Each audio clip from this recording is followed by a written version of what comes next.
Now, more of Illinois Rising, presented by the Illinois Opportunity Project, the only show directly addressing the problems and solutions for Illinois. Now, from AM 560, here's Dan Proft. Dan back with Kristen McQueary on this edition of Rising. And Kristen, I was reading a column in the Tribune that posed a number of questions, and I hope you can help me with the answers. Will black voters finally cut ties to Emanuel? Have protesters decided enough is enough and the incumbent mayor has to go? Or will they be lulled by fuzzy sweater commercials and endorsements by their deal-cutting aldermen? This was written by one Kristen McQueary of the Chicago Tribune Editorial Board, and I don't want questions posed to me from you, young lady. I want answers. I mean, if history serves, so I looked at a number of wards and how they voted. I just looked at the South Side, not the West Side, but 2011, 2015, both the general and the runoff. And while Rahm Emanuel is deeply unpopular and has not, I don't think, proven that he has a handle on the violence whatsoever in the city, I was looking at those numbers too, more than 19,000 people shot in the city since 2012, since the Tribune began tracking those numbers. 19,000. And 5,000 dead. Around there, yes. I mean, I don't understand how any politician can continue to be reelected with that sort of number of souls lost hanging over his head.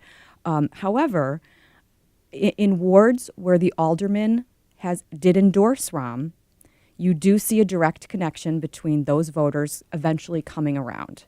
Now, last time he was facing Chuy Garcia, and there's a tension, of course, between the Black and Latino communities, and so a lot of the wards went with him as a protest vote against Chuy, which also doesn't make sense to me.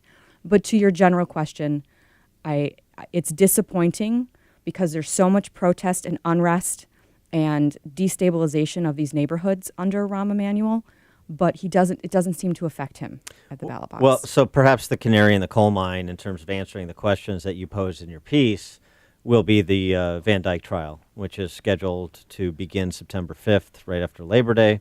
You maybe had some indication of what is possible if Van Dyke were to be acquitted, which a lot of people suggest is the likely outcome, with the shooting of that armed individual, Mr. Augustus, on the South Shore neighborhood last weekend, and the protests that ensued. Even though the body cam video released very quickly after, he clearly had a gun holstered in his belt. He clearly had at least one magazine. Two were actually recovered at the scene, but the rumor mill spread that he was unarmed and it was a police execution, and all the demagoguery from Flagler and so forth of this after the Dan Ryan shutdown. So perhaps we're seeing a bit of a gathering storm as it pertains to some of the black wards in the city. And if Van Dyke is acquitted and we revisit the role that Tiny Dancer had, along with Gary McCarthy, in sort of slow walking, covering up, one might say, what happened in that case until after the 2015 election, then maybe that's the kind of perfect storm that leads you to a new mayor. It could. I'm not entirely convinced that he's going to go to trial. I think there's going to be a lot of pressure on him because of the dynamics in the political landscape and the possibility of protests and violence, that he might plea out. Yeah, but prosecutors have that same pressure. They can't give him a walk. No, I don't. So he's going to take a 25-year life. He's going to take a first-degree manslaughter 10-year sentence. I doubt it. I don't think he would take a 10-year sentence, but I think it's a risk for him to go to trial. I do, 16 shots. So I'm not entirely convinced that it will. But I mean, you already have community groups trying to plan for possible mayhem. Right. That's not really a good sign. Right. And it does certainly open the door to a candidacy for someone like Lori Lightfoot, who served on the police disciplinary board, who is African American, who has made this sort of a focal point of her campaign.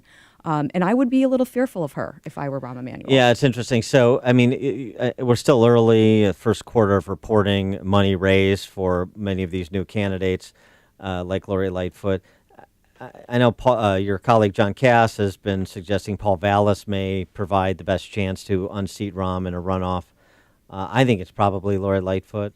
I wonder how you handicap the race at this point. I would be most afraid of Lori Lightfoot if I were Rahm Emanuel, because she has come out strong with fundraising. She's more well-rounded. She is African American. She's a woman. It's the year of the woman. And she's just a thoughtful, smart person. And she's gay, and she's been wearing that on her sleeve, so it's not like I'm outing anybody here.